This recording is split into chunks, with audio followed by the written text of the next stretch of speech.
how's it going? It's the Fuzz, and we're gonna do the next aspect of Is It OP?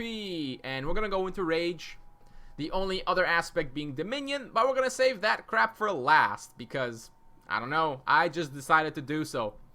Here's the basic list of cards I decided to include.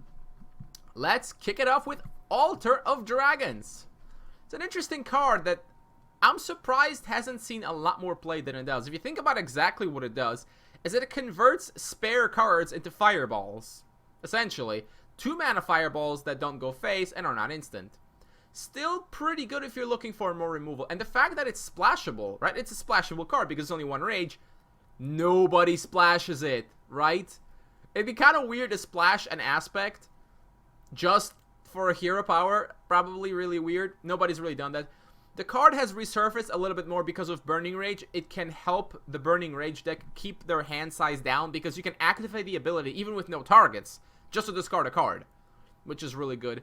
That aside, the ability is obviously quite good. 3 damage kills most things for 2 mana. Yeah, you discard a card, but it's a 1-for-1.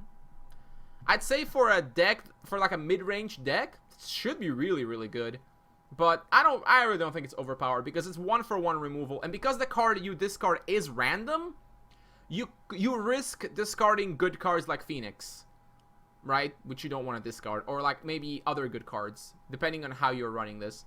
But in Burning Rage, other than Phoenix, you don't care what you discard, because the only other powerful card is Dragon.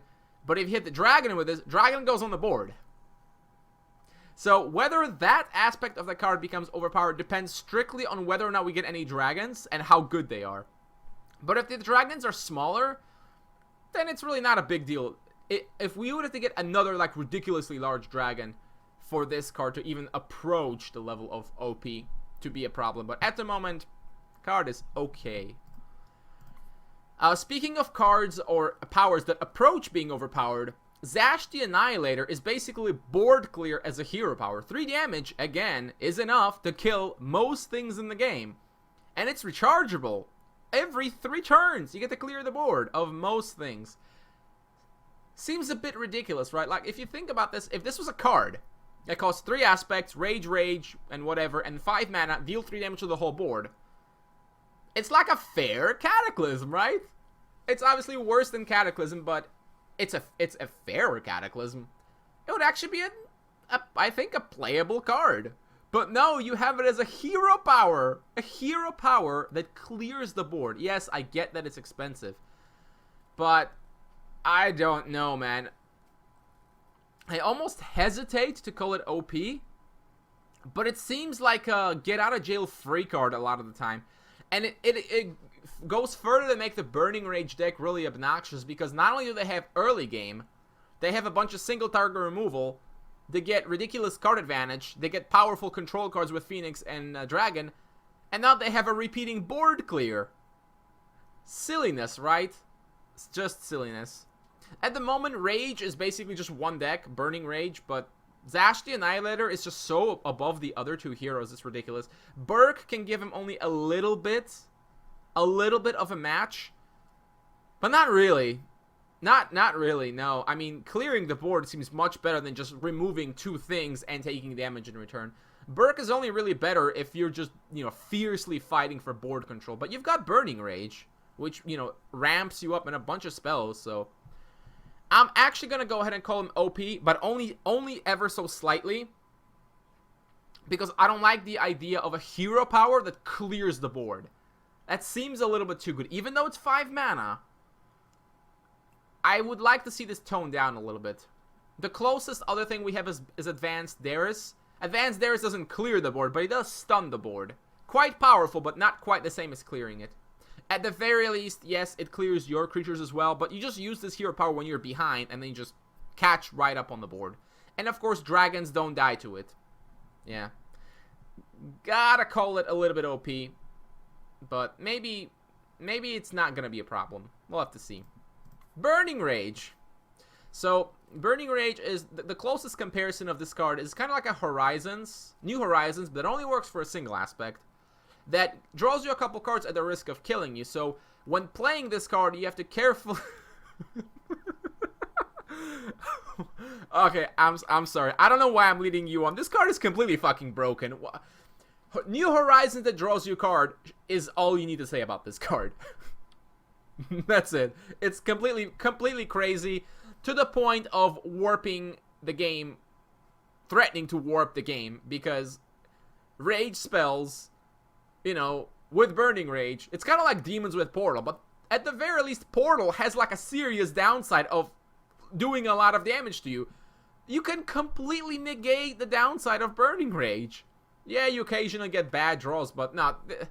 The difference when playing against an aggressive Rage deck that has this card versus doesn't have this card is completely ridiculous. It's like an entire tier of difference, maybe even 2 tiers.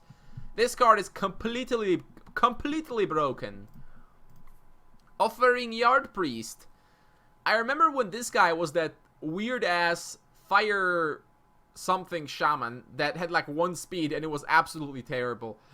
This card, however, is quite the opposite of that. My issue with this card is that because you have the Swiftness Totem, this guy could be a 2-mana 7/7 Swift. That does not sound very fair. And while Shamans are not, you know, top of the meta right now because they have some problems with the early game, you know, the Shamans still have some issues with their curve. But this card is just completely insane. The idea of playing like 2 of these guys and swifting, and you could easily create lethal with just that. If you have Instill Life, you could instill 2 guys and again go for like massive damage. I know that he's the big selling point of Shamans, but I think he's a little bit too powerful. Whereas some of the other Shamans are a little bit too weak, like Fire Dancer, which is a mild joke, and the Ancestral's, what's it called? Spirit's Guide, or Guide of, the 3-speed 1/1 guy that nobody ever plays.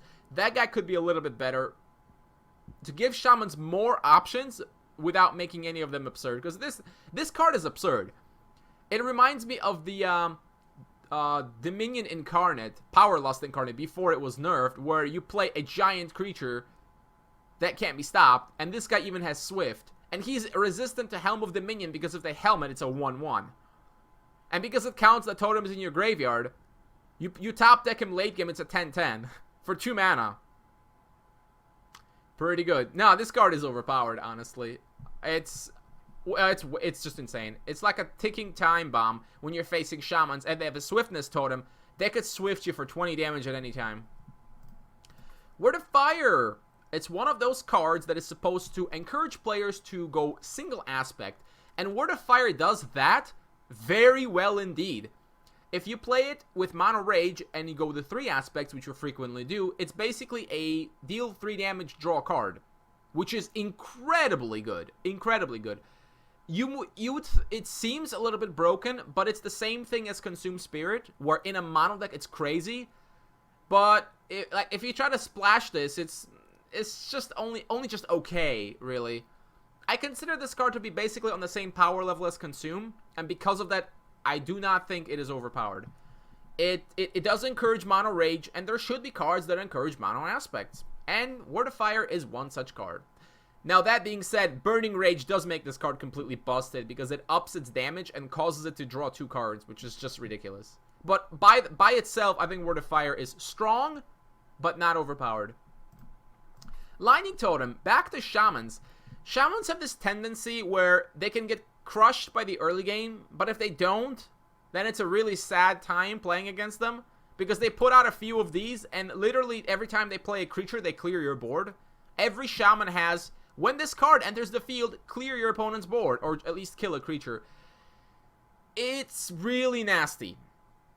It really, really is. It only has 3 charges, I know, but it's still really powerful. And there is the one Shaman, the Rakshi tribe, that recovers energy, and playing against Lightning Totem is not much fun, especially when you combine it with a Swift Offering Yard Priest. You can't even put up a defense, because they'll just play 2 Shamans, kill your board, Swift them, and do like 15 damage or something. So, while I almost hesitate to call this card overpowered, I do think it's obnoxious enough that it will probably warrant a change if we were going to see more Shamans or Totems, especially lower cost Shamans and Totems. Then Lightning Totem is probably going to have to be changed a little bit, because it's a little bit ridiculous to be able to basically cast like a Noxious Fumes almost every time you get a Shaman in play. Really, really ridiculous, and it makes playing against it really miserable. That's my issue with it, but I guess it's not strictly speaking overpowered. Kind of like Electrostatic Storm, it just can lead to some degenerate games. Mascara Phoenix. Everybody's favorite rage creature. It is my favorite rage creature. So, if you just look at him, okay, 3/3 flying, 3 speed, yeah, it's pretty decent for the stats, or for the cost, nothing special. But you get 2 of them. Now, 2 such creatures for the cost, that's ridiculous. And because of that, Phoenix has been basically a staple in any rage deck that goes 3 aspects. Basically any rage deck except the very, very aggressive ones that play like Massive Assaults and a bunch of Swift Goblins or something. But, I mean, it's pretty obvious why. You play it, you know, it's a big enough creature to make an impact, and if it gets removed, it just comes back. So it's difficult to remove this efficiently. You almost always have to use 2 cards to deal with it. And because of that, Phoenix is really, really sticky. One of the few sticky creatures in the game. And the flying means it is hard to remove. That said, I think the problem of flyers will probably be addressed in the expansion when we get more ways to interact with the support row. So creatures like this will not be as big of a deal. Phoenix is pretty up there. But much like Guardian of the Faithful, I don't consider it OP. Because, well, I just don't. I mean, realistically, it's really powerful, but it's manageable. I'm gonna leave it at that. Love you, Phoenix. You have such pretty feathers. And the last card, not that crap again. Big Badass Dragon. Also the only dragon in the game, but it's also the baddest of all dragons. Probably. Most likely. So, if you remember Elder Red Dragon, you probably remember it from a game where you instantly lose as soon as this card is played. Now, interestingly, the card is... It's a little bit weird because it's actually not that powerful. If you were to play it on curve, it's not that dangerous. It's worse than Karthus because it doesn't do anything immediately. Now, of course, 5/5 flying with 3 speed is pretty good, but it's manageable. And again, only on the next turn can you start getting any value from it. And even then, all you really get is kind of like a draw a card, right? A Dragonfire, which you then pay 4 mana to cast. And that's decent, but it's not like any immediate victory. It's not until you get to like 8 mana that this guy really starts being a problem because he can do it twice. But most often he's used to kill you when your opponent has a lot of mana. Or he has basic Despina and does some mana shenanigans which just kills you for like a 20 damage burst or something. But I really like the card. It's very solid, very powerful.